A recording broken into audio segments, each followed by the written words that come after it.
The Area Florida State Builders Pro Series starts off its season mostly on the East Coast with trips to Daytona, Kentucky, Atlanta, and Dover. But Las Vegas is a quick trip out west. But as anyone knows, anytime you head to Sin City, it feels like you can never figure out what time it is. There's no clocks on the walls. Tonight, though, 130 laps is the duration. If you can make it to the end, you might find yourself in victory lane atop a standing of 43 cars. Full field tonight en route for our second round of the season in the Area Florida State Builders Pro Series. Hi everyone, Kyle Heyer joined by Finian DeCuna and Hunter Sleppy for what is sure to be an interesting evening. This has been a fun week here at Las Vegas. Monday night, lots of drama. Tuesday night, even more. Finian, welcome back to the Area Pro Series. Your first broadcast here after missing Daytona last week.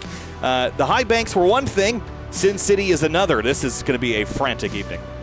Oh, it definitely is for these drivers, like we said, pretty much for all the rest of the series. The first chance to really see the performance for what a lot of these guys are going to be going at this season. The main bread and butter of this series is the intermediate ovals. So never really get a chance to see who are going to be our championship runners for this season in the Area Pro Series and really see what everyone's got, especially the big car list that we have here tonight. 48 drivers attempting to qualify for tonight.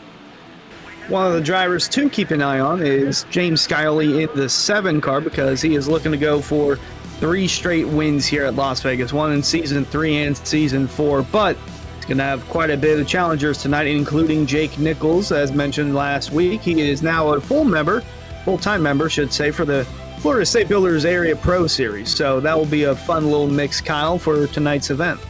115-degree track temperature tonight. It is hot out here in the desert. That is big time different than Monday, Finian, where we had a really cool racetrack. So not only will drivers have to contend with hot conditions today, it's just fundamentally different than Monday. If they were drivers that were also running in the Cup and Truck Series races, it's just totally different. And as far as qualifying goes, typically we say, as long as you get up in the top half of the grid, you're in good shape. But with how tight it's going to be in qualifying and how many drivers can go home, this is a very important session. Yeah, I think we got about 14 open drivers here tonight, 5 of which will be going home. So all those drivers really just have to make sure they get into the show. That's rule number 1. For the drivers that have a charter in here, I mean, they are safe to qualify with such a big grid. You can either put yourself back where you find yourself in a lot of trouble, or you can get yourself started near the front and have an easier day. But again, there's a big discrepancy with a full field. Indeed, because last week at Daytona, we had about 55 drivers vying for 43 spots, and a lot of the go-home drivers were inside that top 43 in terms of qualifying times. It got so bad that last week's race winner, Richard Thomas, said he started from the 47th start position. Those guys that had charters, they did not have good times, but because they were in the charter, they were able to race in Daytona and secure good finishes. So we'll see how it plays for tonight's qualifying effort, as Grant is currently the top time on the board. And James Bowles is one of those go-homers and quickly dropping down the order 0.3 off of Justin Munsel's time, so that's not necessarily a super strong qualifying effort. Here's Eugenio Alonso in the number 86. He comes across the line, only goes 6th quick of the 8 now that have laid down a time. Joey Chapman goes 7th, and this is just going to be kind of whack-a-mole here, picking cars that are on track versus those that will be on the cut line. But 43 is all that we allow in, Finney, and anybody below that, if they are not a chartered driver, will be going home. Yeah, and again, that's really going to be the big thing because there's quite a few big names on the list of open cars. Ryan Swan, Eric Wineland, Michael Muhammad, David Weiser, Jeremy Miller, Colin Fambro, Brad Slaughter Jr., all these drivers at the threat of going home, names that we're familiar from last season as well. Some newer drivers still trying to make it in. There is Ryan Swan, one of the drivers you just mentioned, halfway through his lap on the back straightaway. Yeah, Ryan Swan said in the pre-race chat, was caught up with a couple of other drivers. He said that he's going to out-qualify Jake Nichols in this session, and I think Jake replied by saying, I'm not even going to qualify. So we'll see how that goes for 54 at Swan, see if he can make the show. Well, 30.8, that'll put him 15th, not a lap that he wanted to see. That's a good 3.5 off of pole. Shane Therian goes in behind him, but there's a lot of drivers going home, and that lap was not very strong, Finian. No, it wasn't. I mean, again, we still have a good majority of the field left to qualify, so there's a chance he might not be the one going home, but again, that's definitely not good, especially good because a couple of open drivers have already put in some decent time. Spencer Brown in the 95 across the line for him. It is... Oh, no, he's starting a lap. Apologies. JT Pools. Brown looking to get a good run in, and the 26 of JT Poole as well. It was so close on Tuesday night in the in the Truck Series. Got caught up in that accident towards the end of the race and sporting some pretty nice colors. I think that's a chrome number. Really stands out in the sun. Yeah, looks like it. Out of turn 4 comes JT Poole. Here he comes, Finney. What's he got? Let's see. It should be a decent time. Let's see. 30.562. It's going to put him up to second place. 1,000th of a second off Justin Munsell's time. Very close. Delonte Ballard, 17. You can see JT looking at Sandy saying, darn it, I just missed out. Jeremy Miller, he's a go-or-go homer hunter. This is a driver that we know is competitive. This is a big lap for him. Indeed, got to give it your all whenever you're a go-or-go homer. You also want to limit the mistakes, too, because if you just clip that wall or even the grass on the front stretch, could nick your time, and you could be looking at all zeros on the board. Back and kicking out for him as he's coming out of turn 4. We'll see that scrubbed off a little bit too much time for the number 30 lot riding on him. See if he can get in the show. Good lap. 30.779 puts him up to 12th place. Yeah, that's good enough to get him in, I think. Unless he gets out-qualified by all the other open drivers. David Weishart is another one that's on that list as an open driver. That surprised me that he could be on the chopping block. I don't think he will be, but let's see what he can do in his number 33 Toyota Supra. Yeah, I believe ran full-time in this series last season, if I'm not mistaken, Hunter. What was he get sideways off turn 4, backs off of it to reset. Yep, abandoning the lap, but he was full-time a season ago. And listed as an open car. So we'll see what he does with a reset. And here comes the hottest man in Las Vegas, James Coyote, as mentioned. It's 2 wins, back-to-back seasons. Looking to make it 3 wins this season. And 179 miles an hour average speed at 30.533. 553 rather, puts him to the top of the board. Maybe no surprise there. Travis Beckner. And a 178.9 miles an hour average. That's good enough for 7th. Connor Yurchek just jumped to the top of the number 12 machine. And not for long. Jake Nichols takes it to 5th. I thought he was going to go to the top there with that average, but not quite. He's typically at the top, but not on this occasion. He's near the top. Much better than his qualifying position Monday night, as David Weiser now on his attempt after he backed out. Make a great timing. He felt the run wasn't there, and again, it's going to matter for him because it's a matter of not if he's going to race tonight at all. We'll find out in the next 15 seconds or so as he works his way through 3 and 4 on the bottom, looking pretty tidy through these corners, and off the final corner, he'll go across the line. Will be good enough. Pretty good, decent lap, top 10 it should be. 6th. Oh yeah, he's in. And Michael Muhammad out of turn 4 in the Dr. Pepper car. Let's see what the doctor ordered for Michael Muhammad. And that one is a 178.4 miles an hour. That one's good enough for 19th. Still a pretty safe lap there for another open driver.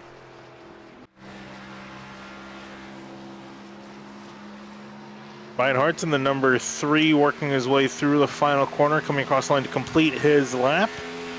BetMGM on the hood. We'll see if he can bet enough here for a decent time.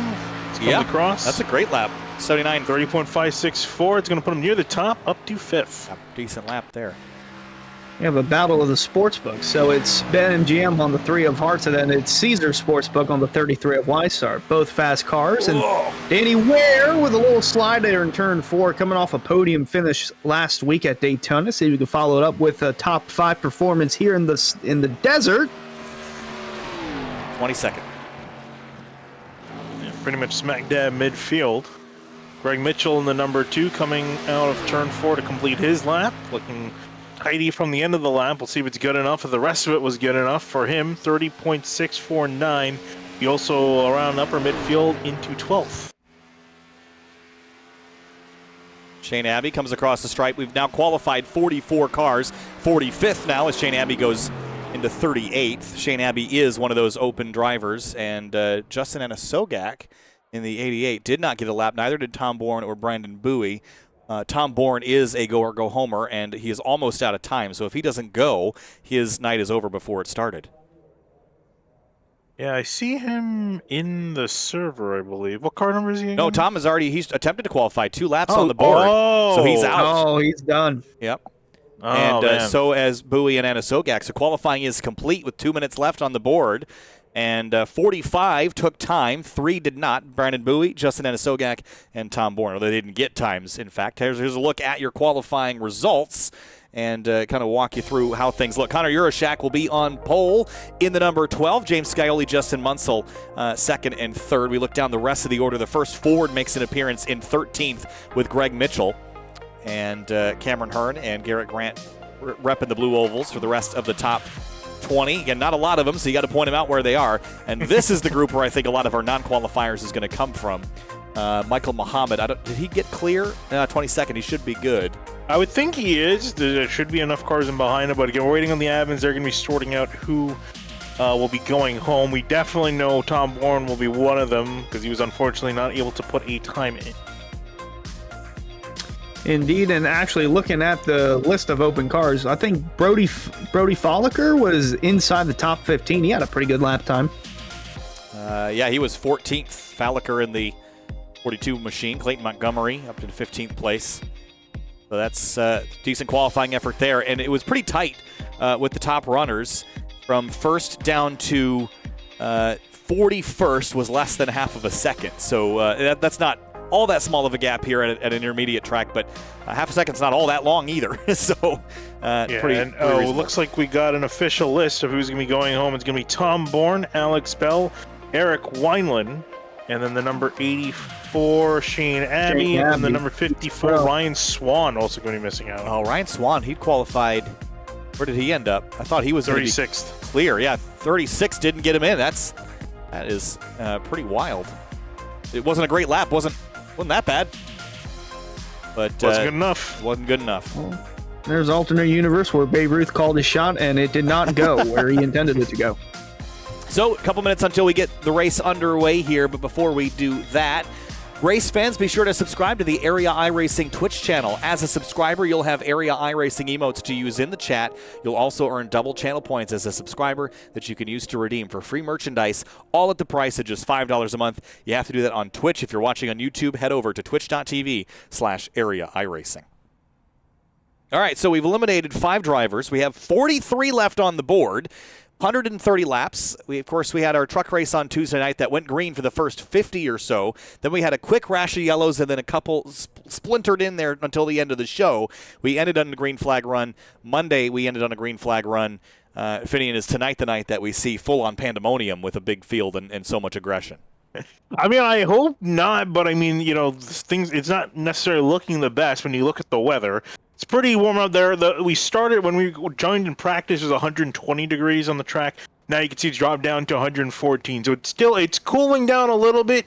Still a little bit slick out there. So that's going to be one thing, especially for these drivers when they get out there first, just acclimatizing to, the hotter track, getting those first laps underway, just kind of feeling the track out, seeing how loose it is. However, we get cautions, drivers want to push. It's going to be a bit slick out there. You're going to have to be careful, especially on newer cold tires.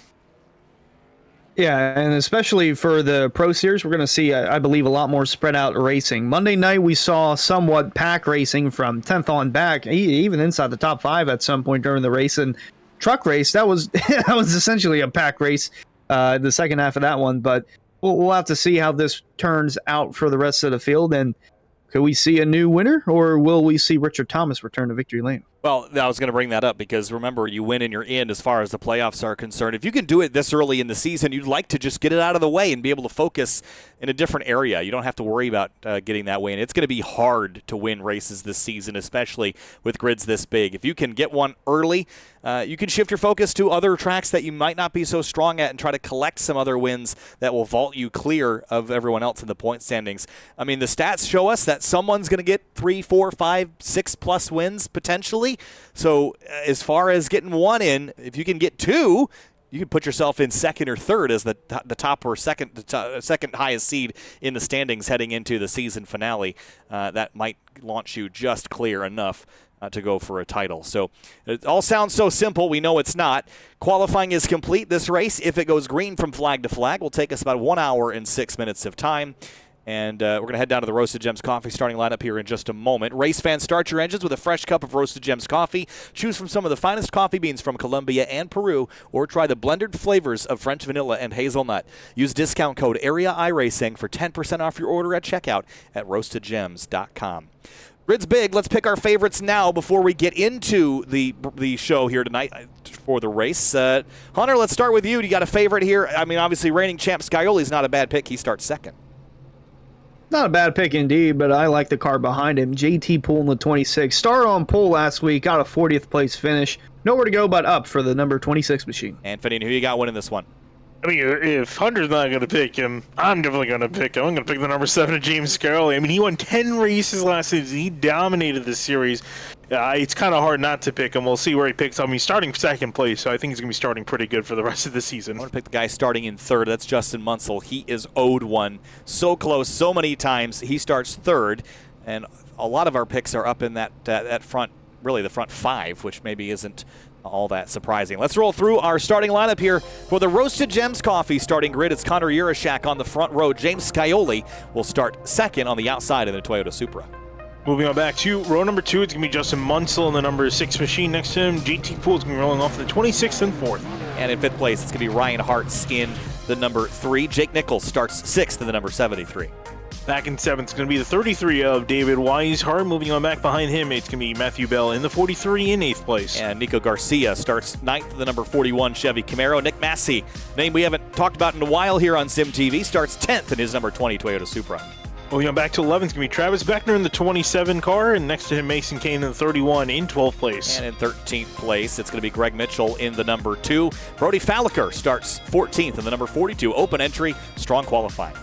Moving on back, Clayton Montgomery in the 45 in 15. Jordan Martin lined up in the 38 in 16th place. Cameron Hearn rolls off 17th in the number 4. Richard Thomas 18th in the number 37, last week's winner.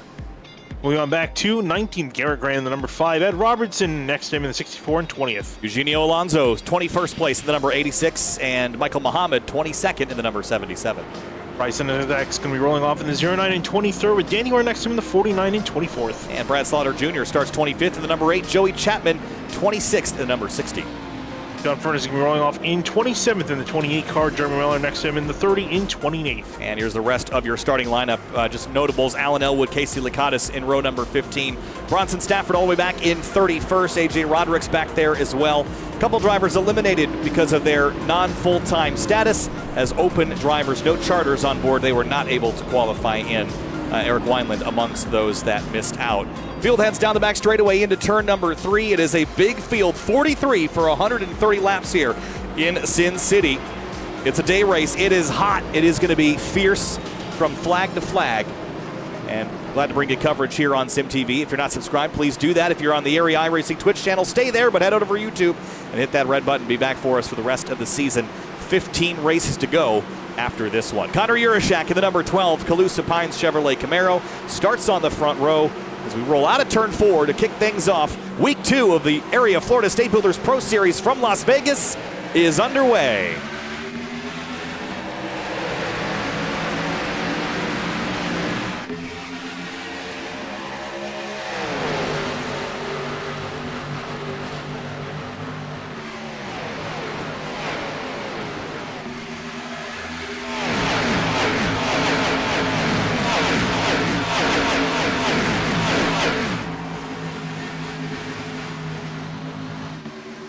JT Poole on the outside of Justin Munsell for 3rd place as we come out of turn 4. Urashak leads lap 1, but just over Scioli, who looks to the outside. That was a topic of discussion all week, was the outside lane here at Las Vegas. In certain instances with certain cars, that's a great line to use, but it's been bottom feeding all week because of the cool temps. Maybe that changes tonight, Finian. Yeah, I definitely think I can lose that less grip available for that bottom lane. It's going to be tougher to keep the car down there without sliding and pushing too hard. So I think that outside lane will start to come. You can see already drivers 3 wide further back down the order. Then you see Richard Thomas there in the middle. It's a little bit squirrely through turn 4. It's still side by side towards the back half of the top 15. And a little bit more 3 wide. I think I see the 28 of John Furness in the center of everything back here as well, but they're starting to get it sorted out. I think that's something we will see tonight that we didn't see on Monday, we didn't see on Tuesday. The ability for the field to string out and just click laps away. The Cup cars were kind of locked together, same with the trucks, but these cars a bit more horsepower compared to their downforce level, Finian. That should help this race, in theory, go green. We only had one yellow here last time. Yeah, we'll see. I think something similar may happen again. We've got a full field of cars. We'll see how hard the guys are going to push, especially guys further towards the back. But battle for second place, Justin Munsell trying to see if he can break away from the 26 of JT Poole, who's still bothering him on that outside lane. See JT calm and collected, is making that run, getting a great run on the back straightaway. He's actually potentially has a chance to get outside of James Scarrow if he can push a little bit harder. A little bit harder on that outside lane, and the 7 starting to peek his nose down a little bit lower, but the 12 of Conor Euroshak still leading the way, which, by the way, 2 straight weeks in a row for Low Dollar Racing. They've won the pole, and now Scioli trying to take the lead away, but Euroshak drives it in and shuts the door. Out of turn 2, heading down the back straightaway for the 5th time. Justin Munsell not able to clear JT Poole just yet. How annoying is that on the opening laps? All you want to do is just get clear to just run some laps. And you got JT hanging on your quarter panel. Ryan Hart's watching from behind from 5th place. Maybe that's a pick someone should have had. Hart's has been really good here in the past. I think he was my pick on Monday. Was it Monday or Tuesday? Can't remember. They all blend together, but Hart's is here in 5th looking at that battle for P3. Normally picking on Monday, so I'm going to go with Tuesday on that one, as he's got a great view of that battle up ahead, as you mentioned. Still stalemate between the 26th and the 6th. Neither one can decide who they want to be in front, but just outside to the right rear quarter panel, the number 3 is the 73 of Jake Nichols, trying to make a move to his outside. Slowly trying to make that climb inside the top 5. Got to get around the 3 of Hearts to do that. They're starting to get a little more spread out, a little side-by-side action even behind these guys with Travis Beckner and David Weishart. Now Weishart up there in that open entry, the 33 all banked on the qualifying effort. He was able to do that. The 26 passed the 6, and it jumps right to the bottom of James Scioli. Watch the pinch there. Really hard to stay tucked on that bottom lane, but early in the race, your tires are still in good shape. It's probably not as hard to hold that bottom lane as it will be later in the run when you start to push up and that car starts to mishandle a touch. But Scioli now under fire, might lose second here. Might lose second. He's got a pretty decent run in the middle of 1 and 2 here, and I think he's going to get that great run off the corner. He'll hold on a second and actually get a run at first place on the back straightaway. Looks a little bit low. The 12 goes down a block. Euroshak trying to keep that 7 in behind. Well, he's in a Low Dollar Racing sandwich right now with the 12 of Euroshak leading and the 26 of Poole in 3rd. Meanwhile, it's still side-by-side racing for that 7th spot with Beckner and now the 33 of Weishart. Just buying their time, and here's the 41 of Garcia closing in on the mix. Haven't talked about him yet. Oh, and in front of them, loose is the 3 of Hearts. I think he might have tried to pull down ahead of the 27 and couldn't quite get there. They're side by side, and for the lead, here comes Scioli on the outside of Euroshak into turn 3, and that will be pass complete on the outside lane. That's the first time we've really seen that this week, as the 27 slides up into the door of Ryan Hart's. Good battles here in the top 10. Yeah, really good battles. Everyone's trying to gain a little bit of an inch here where they can. As Hart still tries to work to the outside. Beckner going to come back on the inside with a big dive, and will get ahead of Ryan Hart's here. David Weishart now trying to do the same. Trying to work to the inside of the number 3 machine.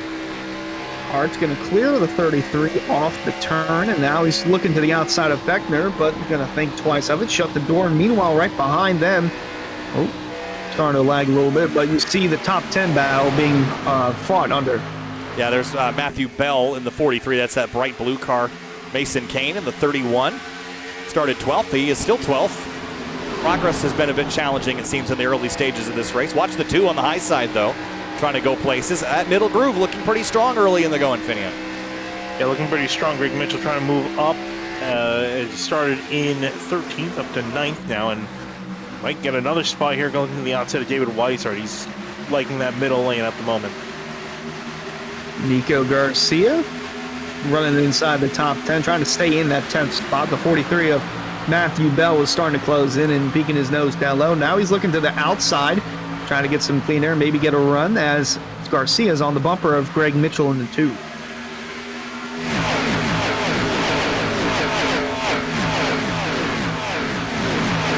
Big pack of cars. Scioli leads. Euroshak second. JT Poole. Munsell now under attack from Jake Nichols on the outside. That's or the inside, rather. It's actually still pool down there. They've just basically traded spots on the racetrack. 6 on the outside this time. Yeah, trying to see if he can make that lane work where the 26 was, and looks like he's already gaining on him in the middle of the corner. I think the 26 might have pushed his stuff a little bit too hard. Speaking of pushing, here comes Jurasek to the inside of Scioli now, heading off into turn 3. Looking for that lead. Back is the 12 of Jurasek, and he's trying to do it from the bottom. Going to be side by side off the turn. Meanwhile, right in the background, you see Jake Nichols starting to peek his nose to the outside, looking for 4th. Good side-by-side battles throughout the pack, but up front, Scioli heads into turn 1 as the leader, but Jurasek on the bottom fights on. Yeah, not the leader by a lot. Your Connor Jurasek going to have to give this up on the bottom. Didn't have the momentum to complete the pass. And here comes Jake Nichols rocketing by the 26 Calusa Pines Chevrolet in that number 73 Toyota Supra. Yeah, looks like he'll got a decent run off the corner and sealed the deal. Will take 4th place away. Whoa. I gotta say, these guys have not spaced out as much as I thought they were going to. They're spacing out a lot more than we've seen on the first 2 nights of the week, but they're still all very close together. The entire field, all 43 cars are within 7 seconds of each other. Ooh, and there is last week's winner, Richard Thomas, having a little slide over there in turn 4. And yeah, you mentioned it, Finian. I'm a little surprised that they're still as grouped up as they are. Thought we'd see them a little more spread out, but that's only the first 15 laps. We'll see what the next 15 have in store as Cameron Hearn continues to make his climb closer and closer towards that top 10. Yeah, I think we're going to see them spread just consistently more. It'll be almost an exponential curve as far as the tire wear goes. As the tires wear out more, we're going to see it split. I mean, we didn't get this spread out after 50 laps of racing in the Cup Series race, so this is going to be a pleasant change for the drivers that have run all week, just to have some breathing room and not be completely packed in for so long, as Nico Garcia in the 41 going the wrong direction. Not slipping quickly, but not going the right direction either. Cameron Hearn, rather, in the 4 going the right way, up 5 spots from 17th to 12th. Yeah, one of the biggest movers so far in this race. Alan Elwood, actually the biggest mover. 29th starting position for him, up to 19th plus 10 for him. Yeah, a bit of a slow start for the 10 of Elwood in general for the season. Just trying to get regrouped and back into the swing of things for the Pro Series car. But we'll see how the run goes on as Hearn closes in. Back up front, we got a battle for the lead, actually. Jurasek not giving up on that bottom, still trying to find a way around the 7 of Scioli, who shuts the door on him as they cross the finish line. Yeah, this is a really enticing fight at the moment. What's interesting to me is that they've been doing this battle, and Justin Munsell hasn't been able to capitalize on it quite yet. I think he's reeling them in now. Look at the run he got through the center 1 and 2. I just hear the tires at work sliding through that long 1 and 2. So he's definitely putting some load on those Goodyears, but the leaders have been scrapping for basically since the drop of the green flag, Finian, and they've been able to do that without losing a lot of time. I mean, well, it's early days still in this run, so there's a chance they can both really be burning their stuff off, and we'll see them fall down the order later. But Justin Munsell, I think he's got a writing here. He's not really pushing the issue too much. I think he's trying to see if he can catch up and get past these guys, but I think he's trying to conserve his stuff a little bit better because he's also got, remember, Jake Nichols breathing out his neck closely behind in that 73. Yeah, obviously gets through the middle better. Have a slow car there coming off turn 2, but Jake Nichols is the first one to experience the Larson line, and that is Ed Robertson in the 64 who's off the pace. Yeah, that was pretty. Had door-to-door contact with Michael Muhammad heading off into turn 1, sent him with a slight spin to the inside of turn 1, saved it on the apron, so he'll continue on just way down the order. Here comes Munsell up to the outside. I wanted you to take a note here on the ticker. Best lap of the race for this group as Munsell looks to the bottom here into turn 3. Best lap, 30.7s, 30.8. How about last time around? 32.1s. We are 2 seconds effectively off pace after 20 laps. The average speed difference is 7 to 8 miles an hour difference over the course of the lap. That is a lot of tire wear here early. You know what that means? That means that when these guys have a chance to come down to pit road, they're definitely going to take it. Tires are going to be a valuable resource tonight. If we start to get some more yellows, we can see some tight battling between the 31 and the 41. And this is a battle for 12th place between Mason Kane and Nico Garcia. Caution, there it is. Speaking of which, comes out Jeremy Miller dropping down the order. Spin off turn 2 from the 30 of Miller. So first yellow of the night on lap number 21. Take a look back at the Sam Rapp Market replay and see what happened. It's on the inside of John Furness. The 77 slips up, and then the 30 just washes into the 28. Yeah, it looked like John Furness came down the track, and I think that was trying to avoid Michael Muhammad. This will be a good view here. So you're going to see the 77 Michael Muhammad. He's going to get down, start to get loose. Furness goes down a little bit trying to avoid, and then Miller catches the end of that, and around he goes. But a good save for the number 30. We'll see what the admins say. In my opinion, that looks like a racing incident. He's coming down. 70 or 30's coming up, actually. And a nice little spin, keeping it straight. No other cars involved. And we'll see how many drivers are going to come down. And I would assume everyone would take 4, but you never know. There might be that one guy that takes 2. Yeah, it's going to be 4 tires all the time, I think, tonight, as far as strategy there is concerned. And here they come. Race fans, head over to simrapmarket.com for custom iRacing paint scheme templates that are simple and easy to use. It keeps you more focused on the racetrack. That's our replay partner, simrapmarket.com, for those custom iRacing paint scheme templates. Busy place on pit lane. Do not speed. Do not miss your pit box. Grab some positions and restart higher up than you started. Yeah, everyone coming on down. It looks like everyone got into their stall in a decent fashion. And first car out is Casey Lakatos. I think he just rolled through, as he typically does. Brandon Bowie did the same. Brandon Bowie, yes, he also rolled on through everyone else. It's a race off the pit road. 7-12-6, your first 3 off. And Travis Beckner looking like he picked up a couple of spots there. Travis Beckner up to 6th. Good stuff for him, 14.2. Everyone else in the high 14s, so. By his pit crew will be here after the race. I'm curious as to why Lakatos and Bowie pulled through. Maybe they missed their pit stall? No, this is classic Casey Lakatos, Hunter. Every time. It's never a mystery. He just rolls through, and he'll pit again and drop to the tail of the field. Why? Yeah, he just wanted to lead a lap. He actually, I think he'll have to stay out this time by, because he didn't actually lead. Or I guess he's going to come on down. Told you. Well, he's not going to be. Okay, that's a bit surprising. That's a bit surprising because he's not going to lead a lap at all. But yeah, 23 is a little bit more of a mystery. I think maybe he tried to copy what Lakatos was doing. Yeah, well, only one person can lead a lap, and neither will. Yeah. Coyote picks up another one. 15 now. 1 to green. Everyone's on the lead lap, so it's a quick restart here. Justin Munsell will restart third. I was say another thing about Scioli, he's won the last 2 races here. He's led 98 laps in season 3 and 114 in season 4. So he's still on pace to even beat that number, but the average number for laps led by the winner is 72. So you're going to need to lead at least half the race if you want to have a shot at winning. I think that's possible. I think Scioli, Euroshak are going to be in good shape. You know what's interesting to me, Finney? We have not, I mean, again, it's still really early days, and I think Jake Nichols will be a part of this, but Jake Nichols was obscenely dominant in the Cup Series last season towards the end of the mile-and-a-half races, and that was actually less dominant than the prior seasons.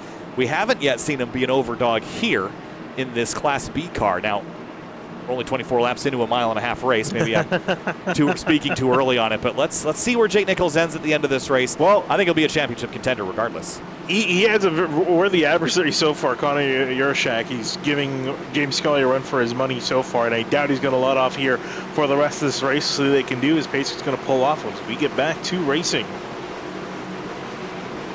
25 laps into Las Vegas. Long way to go. 106 laps to go. Check up on the outside lane. JT Poole didn't get going behind Beckner. And now the inside, well clear. First 3 cars are clear into turn 1.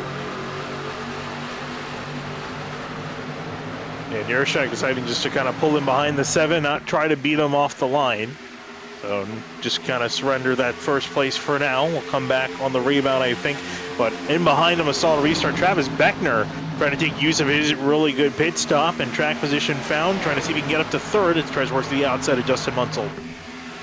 Not going to be enough that time by. Still going to have a lane on the outside, and even behind they're still jockeying for 5th, 7th, and onwards throughout the top 10. And Ryan Hart's over in 8th, trying to cut off teammate Matthew Bell for that position as Beckner completes the pass on Justin Munsell.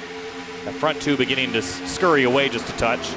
Munsell trying to run down Beckner. Now, Beckner didn't get a great launch initially on the restart, but then kind of powered back by the end of the first lap after and is parlaying that to a really strong second lap after the restart. And last time by, he was quickest of the front 5 by not a small margin, by about 400s over Yurashak and about a 10th over leader Scioli. The 12 Connor Yurashak just rocking into the outside. It's got a great run through turn 1 and a great run into turn 2.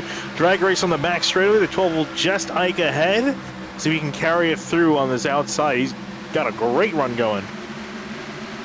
Trying to carry the momentum off the turn, and that is teammate Travis Beckner running in third. So Yurashak's going to lead the lap, not going to clear the 7 as they roll through turn 1. While Low Dollar Racing, 3 of their 4 cars are inside the top 5. And I think Yurashak is going to complete this, and Beckner is going to carry some speed down the backstretch as well. Yurashak swings to defense. But Yurashak, Scioli, Beckner now your top 3, and half a second back to Justin Munsell, who's under fire now from JT Poole, who goes to the outside in 3 and 4. Yeah, Poole's starting to make a move forward here. Munsell looks like he's dropping back, but I think Munsell, what you've seen, I think might be a good car to watch on the long run. He's been taking it pretty easy. I think he's trying to let everyone burn up their stuff, come back later on. So we'll see how this works out.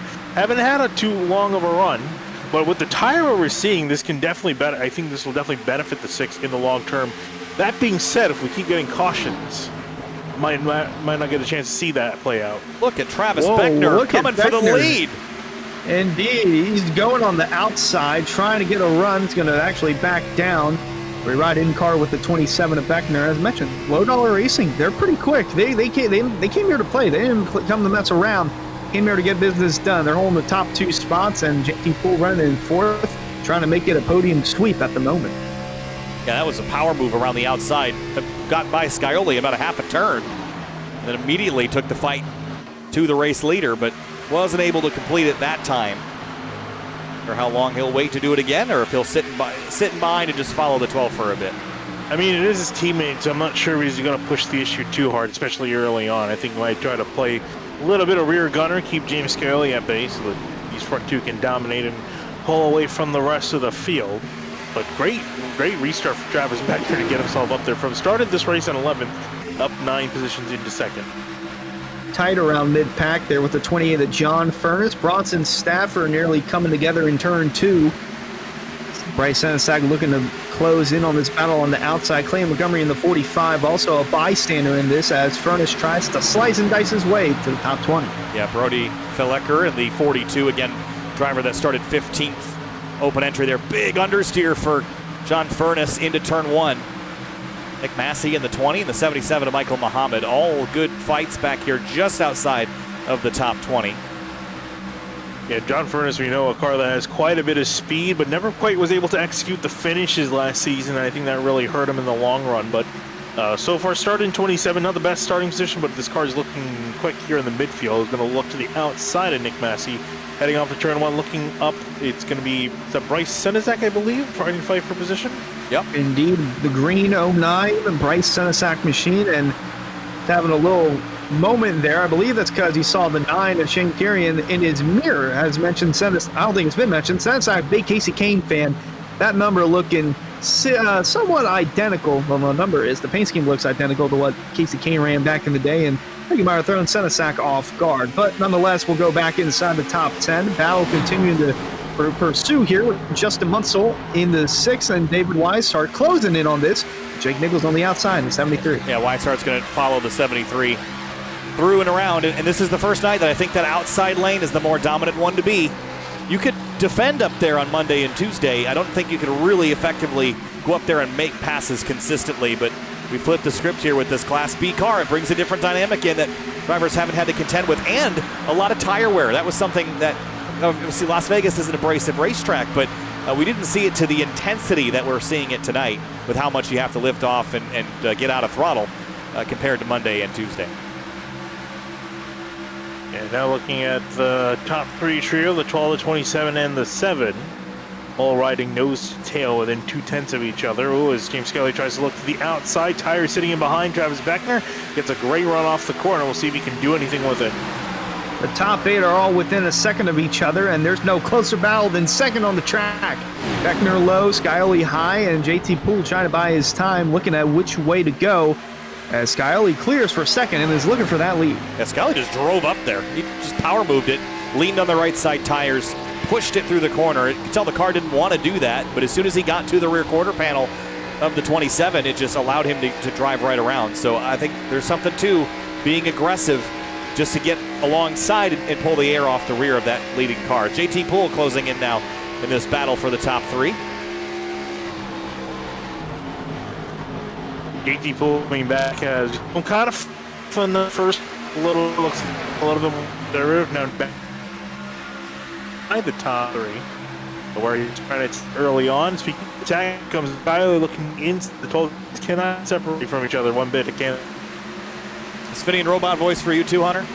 Indeed. I thought, I mean, I've been lagging all night, so I thought it was just me. No, I think Finian's got a little bit of Walmart Connect tonight. Down the front straightaway into turn 1. Urashak, Scioli. Pretty tight down here, but nice consistent laps. Scioli was a hair quicker than the 12 last time around. Is my mic good now? Yes. Okay, that was a little blip. I was going to say, better not be having Walmart connection. Pay a lot for the internet. Yeah, I bet. But Travis Beckner now working to the outside of Scully after a failed attack by the 7. Looking on that outside is Beckner, still trying to get a little momentum push with the 26 of Poole behind, but behind him is the 73 of Jake Nichols starting to make that climb. He's inside of Poole, trying to get that 4th spot away. Man, a lot of good battles up here inside this top 10. Yeah, they have been relentless in trading spots. It's been the revolving door up here at the front. One guy in, one guy out. And then back in again. But if you can get to the outside, as we saw with the 27, you get to that quarter panel, you can just muscle your way around. Who knows how long that's going to let the tires last, but if you're there, you can make the pass. JT's going to try the same. There he goes, now looking to the outside, trying to ride the coattails of his teammate up ahead. A very strong wrong off corner. Might be able to seal the deal here off of turn 2, riding off of Jake Nichols, who's also trying to look to the outside, but Scully going to slam the door shut to stop the bleeding as he drops back to 4th place. Indeed, it's 1, 2, 3 for Low Dollar Racing as Nichols on the outside still trying to find a groove, and it's going to settle in behind Scioli running in the 5th spot. The only one missing from this is Mason Kane from Low Dollar Racing, and he's running in 11th, so all in all, pretty solid night so far from Low Dollar Racing. And as soon as I say that, the inside lane starting to get a little more appearing of that 7 of Scioli. It's getting pretty packed in back there. Busy behind Weishart and Munsell. And then Cameron Hearn in the 4, not too far behind that. 17th up to 8th. And he's got a pretty good run going so far here in this number 4 Ford Mustang. Going the right direction. Yeah, has pushed up quite a few positions and continuing to move up, and he'll effectively be joining this big pack of cars, this big gaggle of cars, all battling essentially for 2nd place at this particular moment. Skyler trying to get back to the 27. He's going to lose a spot. Jake Nichols works to the outside, and outside is really now starting to look like the place to be if it wasn't already. Indeed, he's really the only one that's starting to get that Larson line formed, as those like to say within the industry of motorsports, but he is making it work, and he's trying to clear the 7 of Scioli for 4th, but still 1, 2, 3 Low Dollar Racing as the 73 drifts higher and higher in 1 and 2. Yeah, that's the highest we've seen anybody go so far, and there's not any rubber up there, so it's not going to help the tires yet, but I think there's a lot of speed to be had up there in the short term, and he's going to do it again here, I think, in 3 and 4. Maybe not quite so high. Middle groove this time. Weishart will follow. And if he can just get to the outside, the 27 can't track out, can't build momentum. The 33 hits the wall, though. Weishart bounces off the concrete. One of the first decent hits we might have seen tonight. And just pushing a little bit too hard off the corner. A little bit of a kiss, didn't look too terribly bad. Not a whole lot of damage. Just a crinkle to the right front of that 33 machine, but he's still rocking to the outside, trying to get past Justin Munsell. Whoa, Beckner almost having a moment there with the 7 of Scioli. He's starting to drift back a little bit. 4th and 5th on the track as they run. Nichols taking over that podium spot. And then behind them, still door-to-door, Munsell on the bottom and Weishart on the outside. Then you got to go all the way back to the 3 of Ryan Hartz, who is a little bit away from this pack. Connor Urashak, I'll tell you what, for the first time tonight, we've seen someone begin to put distance on the field, and distance that matters. It's only about 0.3 of a second, but you had such a tight fight for that first run. This is a bit surprising, something we had yet to see. Well, there's a car approaching through the order. Might give it a 12 a challenge at the moment. That's the 73 Jake Nichols. He's gotten a great run off of turn 4, trying to attack the 26 of JT Poole, occupying second place, trying to see if he can change that. Getting closer in that mirror for the 26, and he's still working on that outside lane. Poole's kind of migrated back towards the bottom of the racetrack. And it's a nice run here on the exit for the 73. He's going to jump down low to the inside, trying to take second away as they head into turn 3. Have a look at the last laps. And all the front 4 kind of in a league of their own there. They roll out of turn 4. Ryan Hart's obviously had a discontinuity there. That's why that lap time is showing 6 seconds. That's a record lap if I've ever seen one. There it is, 32.294.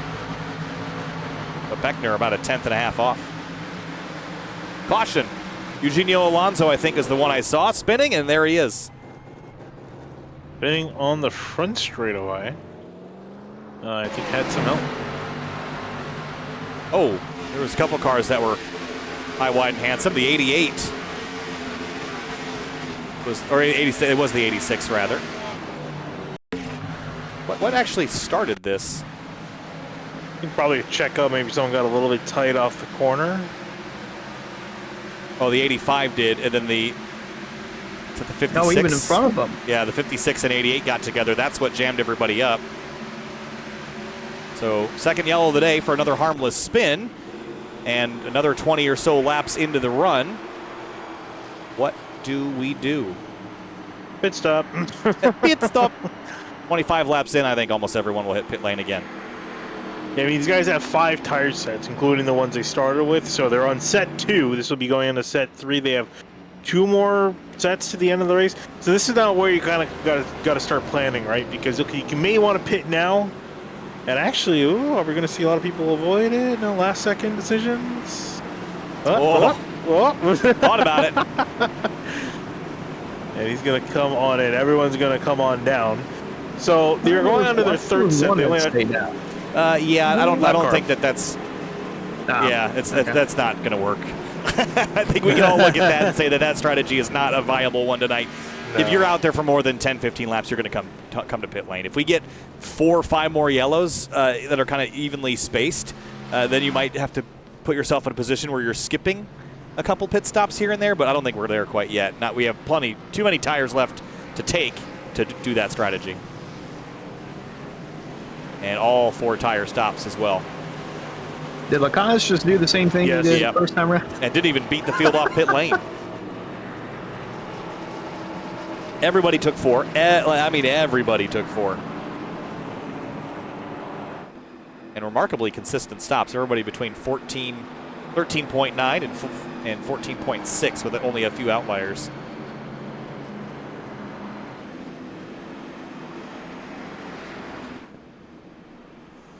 yeah, no big changes in the order as well. Race fans, be sure to check out rickshotsauce.com for some of the best hot sauces made locally in South Florida. Try the Loxahatchee Classic, Golden Garlic, Palm Beach Pineapple, or South Beach Heat. Follow the Rick's Hot Sauce Rookie of the Year battle in the Area Cup Series and see which driver will take home the $100 prize as the highest finishing rookie in the point standings. Back at Las Vegas for the Area Florida State Builders Pro Series, round number 2 from Las Vegas. And 2 yellows so far in the first 50 laps, but otherwise the pace of this race is going pretty quickly. Connor Yurashak has been the dominant force of the day so far. He has led 30 laps, almost halfway fitting into that average laps led of 72. Yeah, I was going to say, he's doing a great job so far. Everything he really needs to. He's been getting out there in front of me. Of course, he has his teammates to kind of help him out, play a little bit of rear gunner. JT Poole and Travis Beckner occupying those positions at the moment. But we've seen some other quick drivers. JT Poole currently occupying second place. Of course, Jake Nichols in the 73 lurking in the background, trying to wait for his moment to strike. Really anyone inside this top 5, I'd say top 10 even, they all still have a good shot of winning the race. It's not just, oh, the 12's in front, he's going to win it. No, they're still, like the 7 of Skyoli could go back out there and dominate, and then there could be another late yellow where we see possibly the 73 of Jake Nichols take over, and it is really just a good roulette of different drivers that are swapping spots inside the top 5 and even for the lead.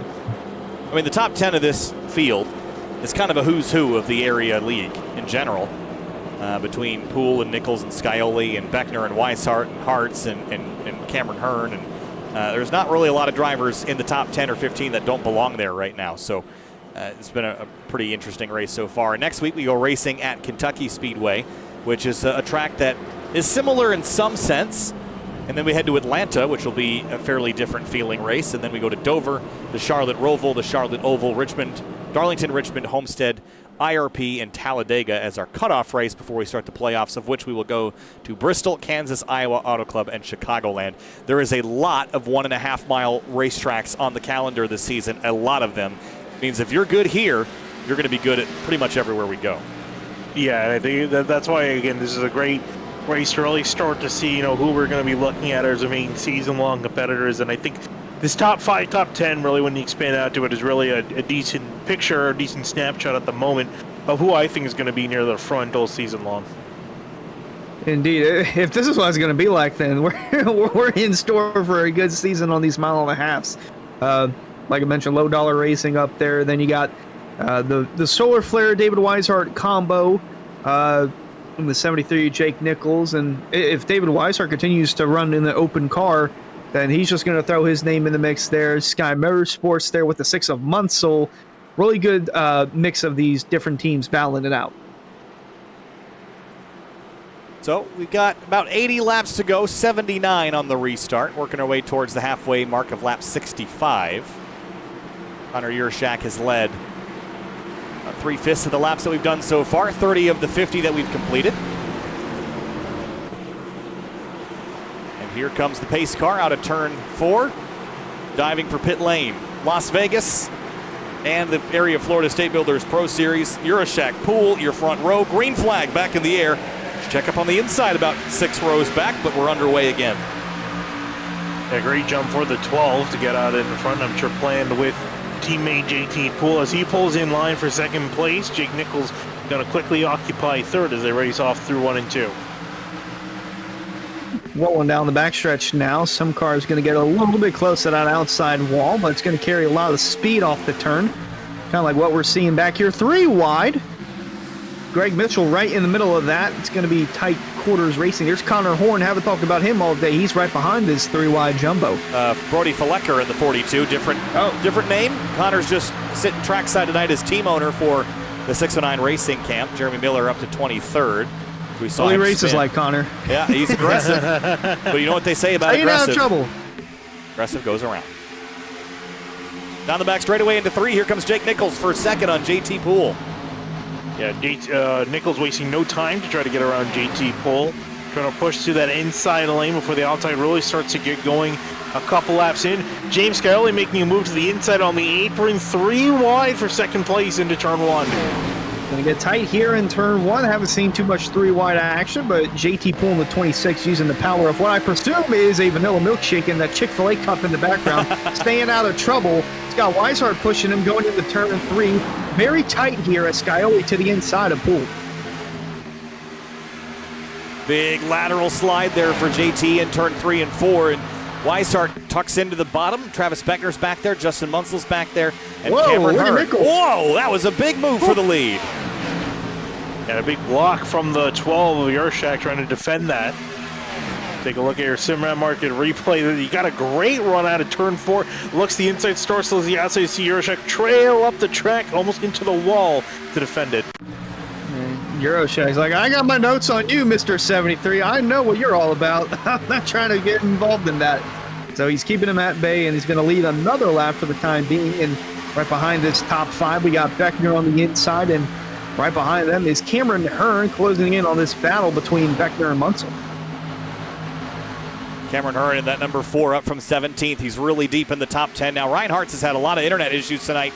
Certainly rearing their ugly head. We're 3 wide in the background as well, with the 9 of Shane Terrian in the middle of everything.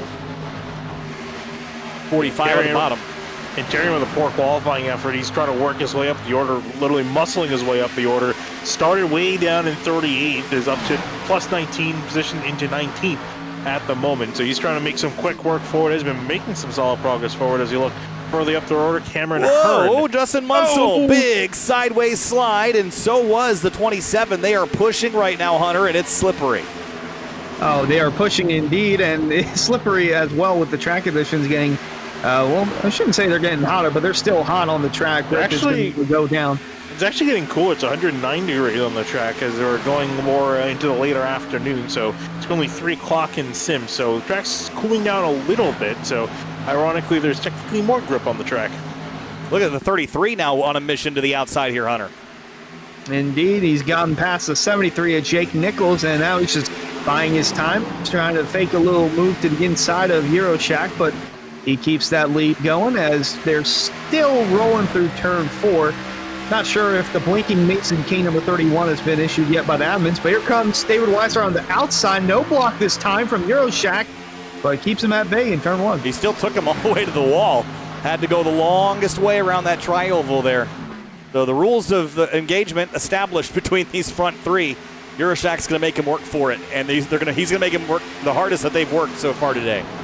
Yeah, I noticed he came off the bottom a little bit earlier on the exit last time around to get ahead of the 33. He's going to do a similar thing this time to stall his run off the corner and try to hold him up, because that run off the corner is really helping Weiser. You can see him right there, but the 12 is going to chase him up the track into the wall. Oh, he hit the wall! He tried to poke out for some clean air and got a little too close to that wall. Going to hurt the performance of the 33 a little bit. Going to get a nice run, though, off 2 to kind of bring that back. And Euroshack going to break up the draft before they go into turn 3. Cameron Hearn moving up to 6, but on board with the 33 of Weissart, trying to nurse the car with a little bit of cosmetic damage to the right side. These cars are also freshly on the new damage model this season. So that means that they're a bit more of a tank than they used to be. That would be a big deal last season, but maybe not so this time around. Look at Weishart throttling up mid-corner. A little slip there for Euroshack off the bottom. That will leave him vulnerable into 3. Yeah, I really don't know how much more this 12 can defend, because he's already working the tires, mentioned, decently hard to keep a lot of these challengers at bay. So his tires are probably going to be hurting at some point. I think Wise is just trying to push him a little bit harder till he breaks. And got a great run off the corner. Nowhere to go again, though. Boy, it's all mirror driving on the front stretch for the 12 of Euroshack. Went from bottom to top. Going to get a nice arc heading into turn 1. And Weishart just going to bide his time, trying to get a little bit of a run. They'll slip up there last lap by from Euroshack. And here comes a little run from Weishart. But again, heading into turn 3, he has yet to peek a nose down low or outside. He just backs off. Both these drivers on the bottom of the racetrack. Jake Nichols is down there as well. We saw a lot more drivers on the top early in the race. I wonder what's happening now that we're seeing a shift to the bottom, Vinny. That's a bit strange. Yeah, I think it's just the track getting cooler. It's gotten a little bit more grip, so driver, and a lot more rubber as well. You got to consider that. You can see it's a lot more rubbered in. I think that's where the grip is starting to accumulate. So everyone vying for that bottom lane. Lap car pulling off ahead, and that could be a factor for the leaders. I believe that's Steve Durham pulling off and letting the leaders race it out rather than wanting to be in the middle of it and kind of ruin someone's day. Could always be a possibility with the lap cars as Euroshack continues to lead. Meanwhile, back here, Hearn, Beckner going at it door to door, heading into turn 1. JT Poole behind, running in 6th, 7th, and 8th on the track. Oh, Beckner slides up the hill. JT Poole's big time sideways, almost 3 abreast as they head down the back straightaway. It might be gripping up, but it doesn't look like it. Lots of sliding around, more than I remember seeing in the first quarter of this race. Well, I mean, gripping up relatively speaking. Yes. Granted, these guys are going to have to modulate the throttle. You can't just slam it wide open like you could in the trucks, and especially in the next-gen cars, you're going to have to modulate the throttle, play around with it a little bit. So I think these guys are trying to get a little bit more aggressive, I think, is what we're seeing. So they're jumping on the throttle. I think JT was trying to turn down the track and pass his teammate, and Beckner still loses. He's trying to get past the number 4. Yeah, interesting moments there in the back half of the top 10. Nonetheless, back up front as now Beckner, he's going to try the Larson line. Not sure if that's going to work too well for him, but we'll see how he rolls off turn 4. Still side by side with Poole, and then there's the other teammate from Low Dollar Racing, Mason King. So they're all inside the top 10, and some blocking going on between Weishart and Nichols. Yeah, that was a big move there on the end of the front straightaway, but Nichols will take that opportunity to drive around the outside of Weishart, and he's going to take Scioli with him. Yeah, this is a really solid top 3 now. Euroshack, Nicholas, Scioli. Curious to see what they're going to do with it, especially the 7 of James Scioli. We haven't seen back in the lead for quite a while as we're starting to get a gangle back here. Travis Beckner now in 9th. He's gotten passed by Mason Kane for 8th place, and here comes Hartz trying to break further inside the top 10. IRLC Motorsports running 10th and 11th on the track right now. Hart's still blinking in and out. He and Mason Kane have been blinking in and out quite a bit throughout the race, but Hopefully that does not cause any issues for the other drivers around them as they're trying to both work their way inside the top 10. Meanwhile, a little further back, we got Richard Thomas side by side, last week's winner at Daytona, fighting for 24th on the racetrack, going to get tight off 4. Yeah, and a big wiggle there as well. That car is just not handling very well. John Furness is back here too. Speaking of cars not handling, well, David Weiser looks like he's dropping down the order. Just got passed by Cameron Hearn. JT Poole is now about to be passed by Mason Kane. So it's 33. As soon as he went back up the order, he's starting to drop back down. Got passed by him, and now Beckner looking to his outside. Indeed, the 33 is starting to go backwards. Meanwhile, the 73 is starting to go forwards. He's up to second, closing in on our leader, Connor Euroshak. He's all over the bumper and trying to strategize a move heading into turn 1. Yeah, all over the back of him now. It is Chevrolet versus Toyota here at the front of the field. And last time by, Nichols was 200ths quicker. There's your last lap on the timing and scoring, and big defense into 3. That was a quick quip to the left, but Jake's going to try to throttle up that 73 to the outside and just couldn't get the power down in time. Couldn't quite get there, but Jake Nichols is going to be very persistent here. He's going to try to find some sort of way around the 12. Lane open on the bottom, refuses to take it. Ooh, and Yurshak running the middle lane. Trying to cut off that outside line that the 73 was using over in 3 and 4. Going to work to his advantage this time around, and Nichols going to bide his time and see what he can do in 3 and 4. He's going to run that middle again. Leaves the bottom open for Skyley, but to no avail. 50 laps to go this time through. We're clicking them away one after the other, 32 seconds at a time. And pretty close also to, dare I say, green flag pit stop window to the end. Yeah, really starting to knock on the door of that window. You changed it now, Kyle. Now we're going to have a yellow within 10 laps. Well, commentator curse.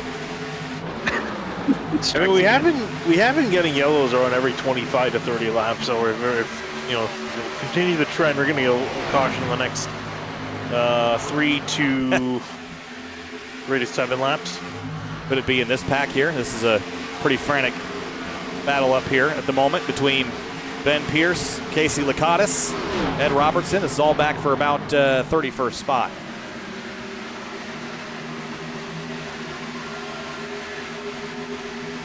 Oh, Pierce getting close to that wall, almost scraping and rolling down the backstretch. But Casey Lakatos trying to stay out of trouble, and who knows, maybe he can go down pit road again and try to pass everyone without pitting.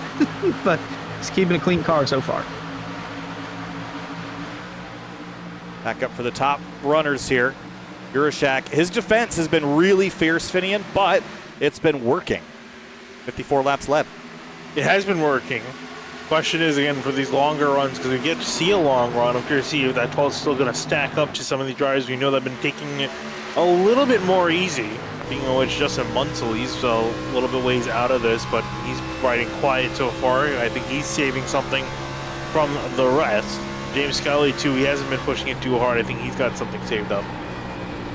And Connor Euroshak in the 12, 7,000 I rating. It's the third highest in the field, right behind Jake Nichols and Matthew Bell. And then fourth highest, got to go to the 7 of Skyley. So all these guys are racing inside the top 10, but 3 of them battling out for the lead.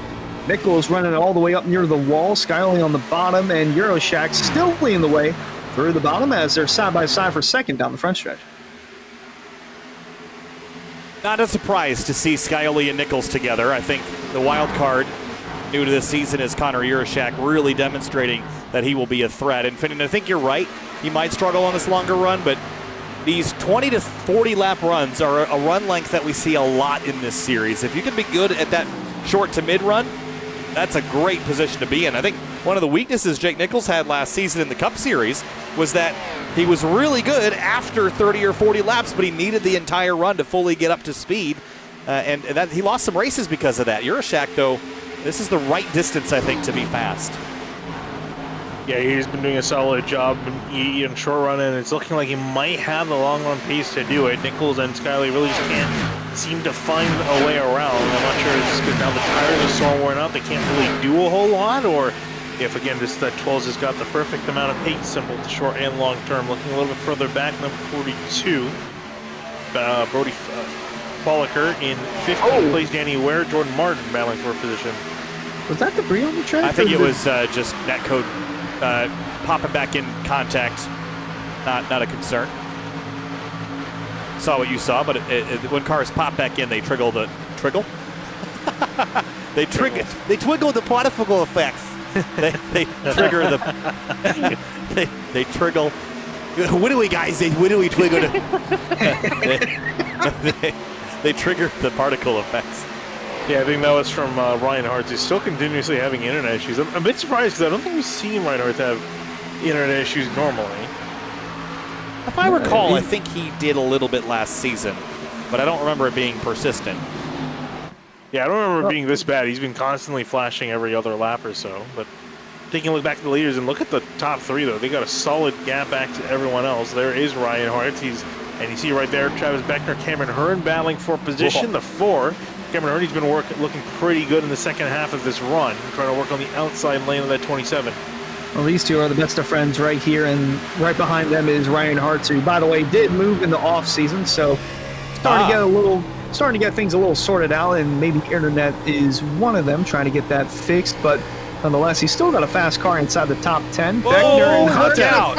off of the turn. Beckner's going to lose a little bit of ground and maybe a position to Hart's. Yeah, a little bit of contact there. I think those two also have a bit of a history, do they not? They are the bestest of friends. A lot of cars getting tight to the wall out of turn 4. Something to keep an eye on here. Loose in the center and tight off is a pretty dangerous condition to have at a track like this that can bite. You see right there and behind these guys, Matthew Bell trying to work on Mason Kane. Matthew Bell, blue car on the inside, Kane, the red car on the outside. Battle for 9th place between these two, and looks like Bell will get that spot. David Weiser, you can see in the back of this picture, a little towards the back of this picture. Oh, guys coming in, actually, speaking of David Weishart. Yeah, so this is that pit stop window, 50 laps to go. Did I say 50 to go earlier? I meant 60. Oh, Brad Slaughter Jr., black flag. Oh, speeding penalty? Yep. I can't believe no one called me out for my bad math 10 laps ago. I said, I was thinking of the Truck Series distance, 120 laps, but now it is 50 laps to go. Well, good thing you're not like your You were just a little ahead in the script, that's all. Yeah, in the script. Yeah, I know who wins, too. Yeah, well, you're not supposed to spoil it. We're still less than 50 to go. This is actually just a replay that we're playing. Not live hey, at all, guys. that's how we started with doing replay races. It's actually just all AI. You've been fooled for the last 5 seasons. Pull the wool over your eyes, guys. Okay, why do you think Kyle knows where and when to cut the camera? Exactly. Mason Kane, another notable up front. He's come on down for service to pit road. He's off and away. There's been a slow trickle of drivers on the pit lane, which is the interesting thing. Yeah, I don't know that the tire wear here is so severe that this is one of those places I think you can achieve an overcut if you wanted to do that. Pit later, use the better tires at the end of the race to charge back through. I think you can accomplish that with the amount of tire wear that we're seeing. Look at Jake Nichols all the way up against that outside wall, experimenting to see if that'll do him any good. Let's keep an eye on the lap times that he's running up front here, because that might pay off. Maybe slower now, but as the tires wear, that line should be quick. Yeah, I mean, arguably you get a little bit of clean air, so that would help a little bit, but you are kind of pushing the tires a little bit more, especially that right rear, so that's the one thing you really got to be careful of. So, and with the tire wear, again, I'm not quite sure it's so wildly right up against the wall. Again, if you're going to run the high lane, it's going to be pretty much in the middle of the track. You can see he's gone back to the bottom. I don't think it's quite working out as much as he would like. Still hanging on to the second spot from the 7th car at Skyly. Still have yet to see a lot of these guys come in and complete their final pit stop. Well, we assume it'd be their final pit stop of the night, but Beckner and Cameron Hearn, these two have calmed down after the last handful of laps or so, 7th and 8th on the track.